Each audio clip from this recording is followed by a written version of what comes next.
What's going on, growers? It's James Prigioni coming to you live from Jersey. They said this method of gardening wouldn't work. Me and Tuck didn't listen. Let's go!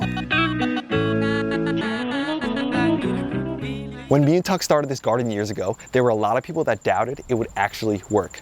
Combining both annuals and perennials together. Take a scope around and just see everything we have growing in this backyard garden. I mean, it's just incredible, the different number of plants, the diversity, and how everything is working in harmony one with another. So people didn't think it was a good idea, combining everything together into one, but me and Tuck were super confident that this style of gardening would actually work because we trusted more in nature than we did in what other people said, or we didn't take it too serious when they doubted this idea, because we looked out at a natural forest and then we just mimicked that forest and applied food in the elements instead. So for instance, we've got a perennial apple tree right here growing. Instead of like a subcanopy tree in a regular forest, we're growing apples. Pan to the right, we've got tomatoes right next to us. This is a vining plant. So we looked out at a natural forest, noticed that there are 7 layers. Well, we learned this idea from people like Jeff Lawton and Bill Mollison, but we saw that there's 7 layers in a forest. We then filled those layers with all different kinds of food. Stuff that's ready to be harvested. Look at these tomatoes right here. Look how beautiful they are. And just take a peek through. Look at all the tomatoes through there. So much food. And again, right next to us is an apple tree loaded with apples. This way of gardening is something that I just love so much because it takes advantage of one of our 2 greatest assets or opportunities, whatever you want to call them, space and time. We're going to get into that more. Look down here underneath the apple tree.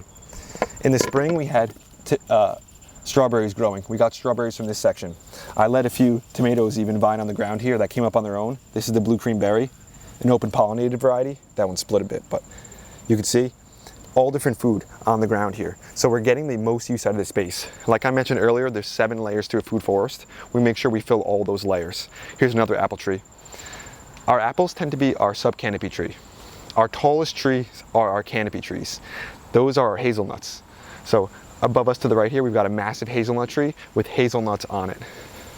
So the 7 layers are the canopy, the subcanopy, the bush layer, which we grow a lot of blueberries and stuff, herbaceous, climbers, which we're using a bunch of different things like grapes and tomatoes, ground cover, a lot of strawberries and stuff, and then we've got the root crops. So we're filling all these layers with different kinds of food. Come this way, I gotta show you something really cool. Just like in a natural forest, you'll have a lot of the vines climbing up trees. So what we did is we put tomatoes in pots underneath the trees and we're vining those up a tree. So just like how a forest does it. The climbers are going right up a fruit tree, and you'll notice there's peaches right to the right of us here. So we're still getting that double production. We didn't plant the tomatoes directly in the ground under this tree. Instead, we just put them in pots. This helps us to get a lot out of this space too. So right now I talked mainly about space, but we're gonna get a little bit more into how time plays a major role in what we're doing. Right here we've got oregano mixed in. This is a great herb. Back here we've got raspberries growing. Look at this. Ready to be harvested. Check it. These raspberries are so dang good too. One of my favorite varieties. The fall gold. Actually, those might be the yellow and. Come this way. We've got grapes growing under here. So this whole idea of bringing together annuals and perennials is amazing for time too, because when a lot of the work for the annuals needs to be done, that's like in the spring and the summer. So it's like a busy time. You put a lot of time and effort into the annuals, but they have a huge level of production. While I'm working on the annuals, I always have the perennials in the background working for me. It's almost like employees. So a lot of the work for perennials is in the fall and winter regarding maintaining and pruning them. So it's like one person can manage this garden because you've got to do the work for annuals and perennials at different times, yet it's always like the perennials are, again, working in the background, producing food. And as time goes on, the perennials are always producing more in the future. So it's got a way more long-term investment perspective when it comes to the perennials. Then you could spend some time on things like annuals. I'm even growing peppers and stuff in pots here to make sure, again, I'm getting the most out of this space. So this style of gardening, this method of growing a food forest in your backyard like this, you're getting the most out of the space you have because you're applying those simple principles, and it just, as you can see, it makes a huge difference. Look at this Chijiro pear tree. Only thing I had to do in this tree was I sprayed it about once or twice with Surround in the spring, and then I just thinned the tree out. Now it just works in the background, constantly producing fruit for me while I can focus on the peppers, the tomatoes, stuff like that. And then using perennials allows us to greatly extend our season on both sides, again, taking advantage of time. Down here, our asparagus, these are ready in April. This is our first perennial this season. We try to make sure we have perennials that are ready all the time. So it starts with the asparagus, it goes to raspberries, strawberries, apples, peaches, and then last at the end of the year, all the way in late November, almost December, is when we're harvesting persimmons, this variety right here. So there's constantly a level of production coming from the perennials, while we're also getting a level of production from the annuals too. Not to mention mixing in flowers and everything. So the idea is kind of to almost like create a paradise for everything, and then it becomes an absolute joy being out here. Plus, it's a great feeling knowing that investments in perennials are going to keep paying dividends in the future. Come this way. This is only one of the gardens. Let's move over into the other garden, and I'll show you some more of the production. We'll actually grab some harvest because I should be grabbing some stuff while I'm out here. There's so many things to get. I gave you a little overview of this method of gardening. Now let's see how it applies in real life and show you some of the results you can expect if you follow the same kind of principles.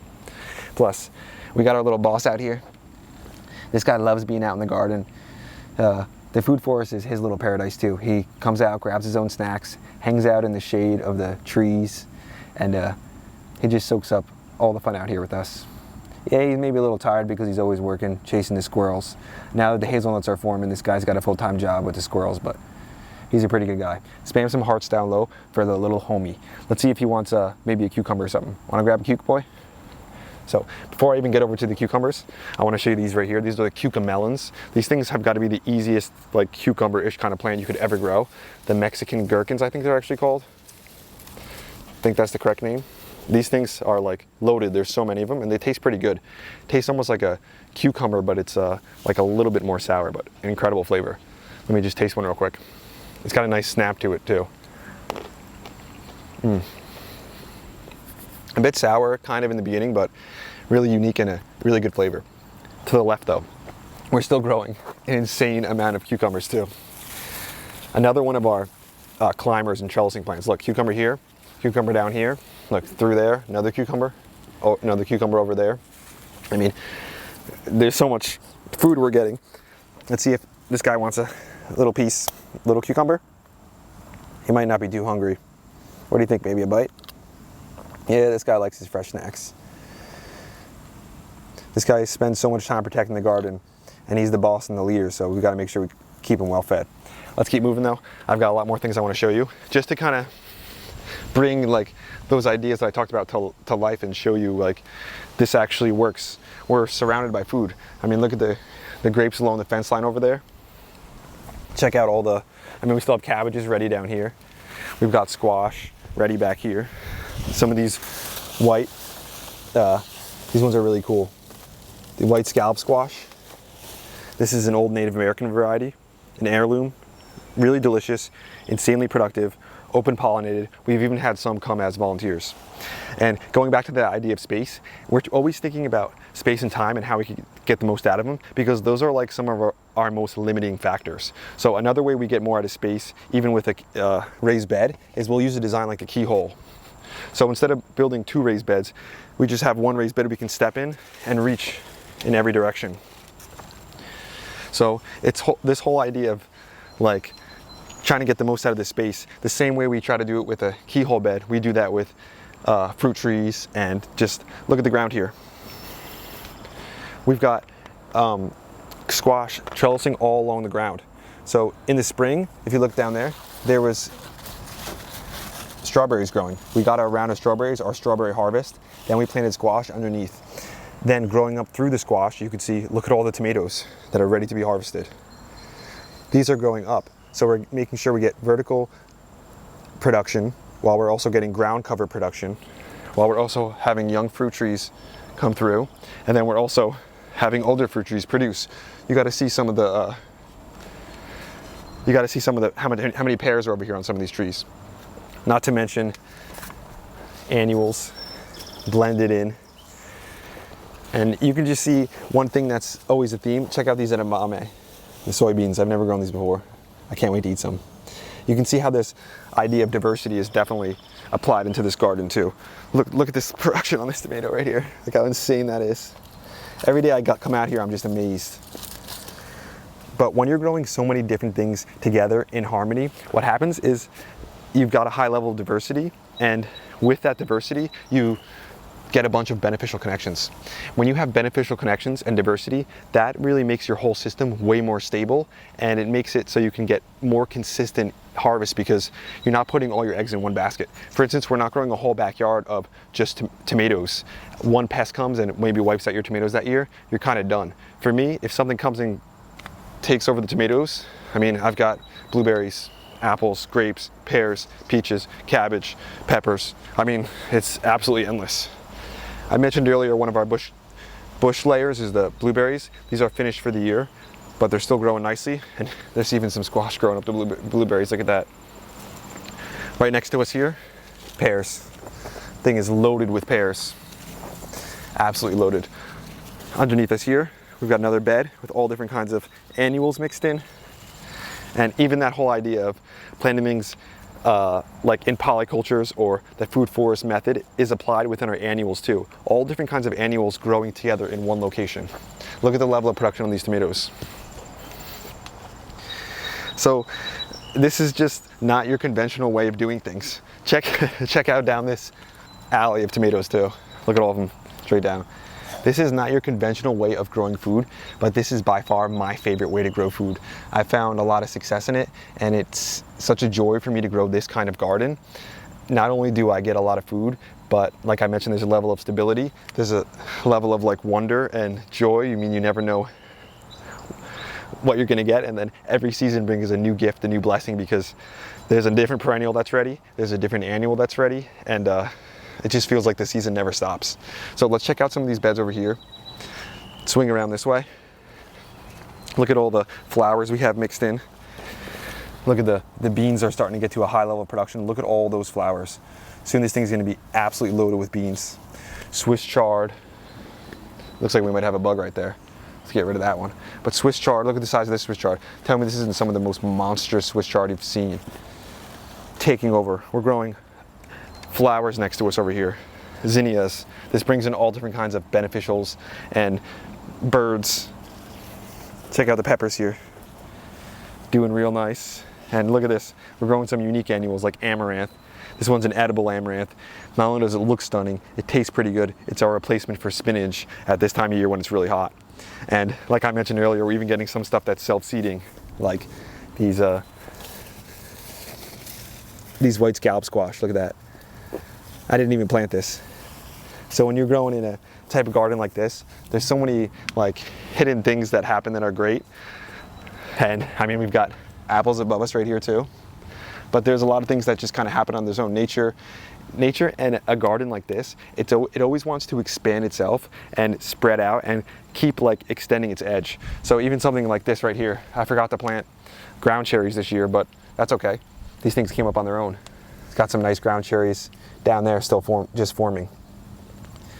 A lot of the sunflowers that are here, look at the size of that sunflower. Tell me that's not the biggest sunflower you've ever seen. That's got to be 12, 15 feet maybe. Just let me take you this way real quick just to show you the size of it. You're crazy if you think I planted that. I didn't plant that.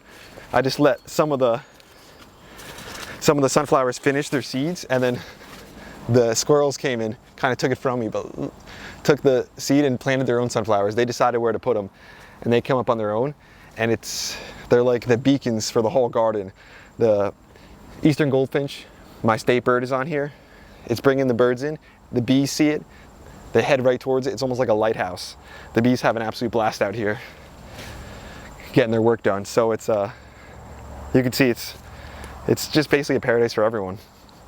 And something that motivates me to continually be out here. And it's one of the things we're most passionate about, the idea of a food forest, a perennial garden. Just, we think it's something that can really change people's perspective on gardening, and we think it's something that can get people out in the garden more and growing some of your own food, because your garden becomes like your hangout and your oasis and your pharmacy and your grocery store. It just all kind of combines into one thing. Before I let you go, I got to show you a few more things in that other garden, like the tomatoes all the way in the back, because I just got so excited running around talking about what my passion of food forestry that we missed some things. So let's head in there. The Mountain Magic tomato. Look at this thing. It's got to be one of the most productive tomatoes I have ever seen. Just go up and look at the sets. It's nuts, and just keep going all the way up. The next round, and then the next round after that, and the next round after that. It's unbelievable to me. And check out right over there. I just noticed it when I had come over. We've got potatoes growing in here, and then out of the bed also we've got this zucchino rampicante, a squash, and then look, there's chamomiles popping through. I didn't plant these either. This thing just came up on its own.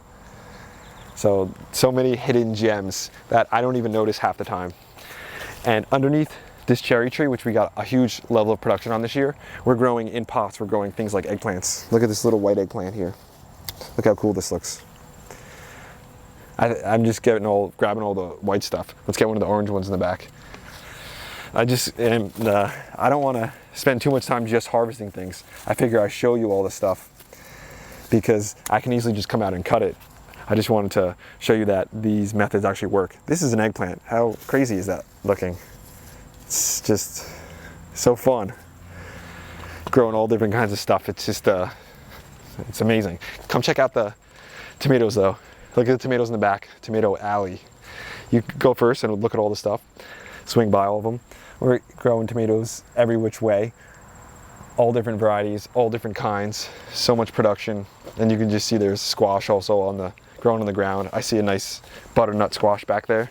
Still needs some time, but look at him.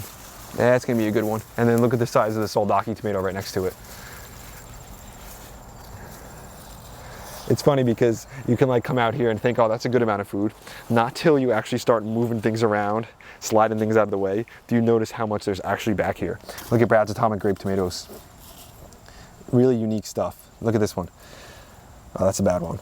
Let's check this one out. Look at how many different colors in one tomato. It's just shocking. That's today's video, growers. Thanks for watching. We hope you enjoyed it. We hope you got something out of it. Look how beautiful those black strawberry tomatoes are. And check out the Berries Crazy Cherry right here too. I've got to go through and just harvest so many things. The little guy's out here too, having some fun. It's a pretty hot, muggy day, but this guy never quits. That's one of the reasons we love him so much. And we hope that he encouraged you guys to never quit.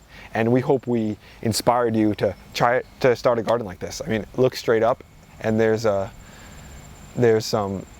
is a cherry tree right above us. And under it we're growing tomatoes, and look at the cucumbers over there growing up the side. So it's kind of that thing where if you don't fill the space with something, nature's going to fill the space. So think about those 7 layers, apply it into your garden, and then you can be kind of surrounded by food. I mean, it's crazy how much stuff is back here. It's unbelievable. We have so much a blast out here. We have so much fun making this video, especially a video like this, something that me and Tuck are super passionate about.